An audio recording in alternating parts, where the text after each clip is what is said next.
We've got Huawei's new Mate 20 Pro and the P20 Pro from earlier this year, and we wanted to see how both these phones fare in a real-world speed test, knowing the differences in their internals. With both phones freshly booted, we'll first check fingerprint scanning. On the Mate 20 Pro, you find an in-display fingerprint scanner, and comparatively, it is slower than the P20 Pros.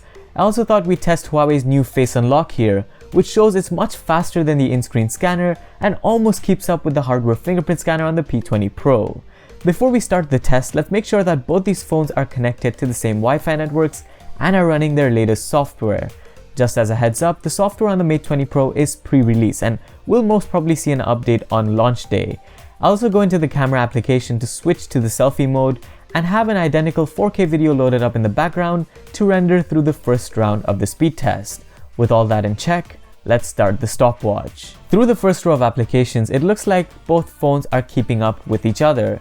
Loading up content on social media is about 1 to 2 seconds off, which doesn't make a major real-world difference. The overall functioning and responsiveness of both phones is also pretty identical. But before we head into the gaming row, we'll render the video we loaded up earlier.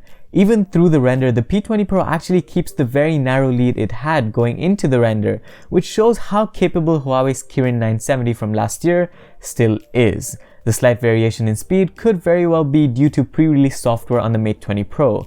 But when loading the games, the Mate 20 Pro really steps it up. Game loading times were much faster on the Mate 20 Pro, and despite my fumbling, it catches up to the P20 Pro at Asphalt 9.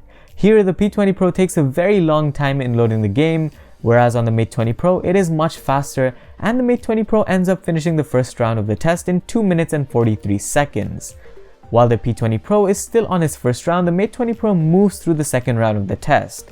At 2 minutes and 59 seconds, we see the P20 Pro finish the first round of the test, when the Mate 20 Pro is a full 2 rows of applications ahead.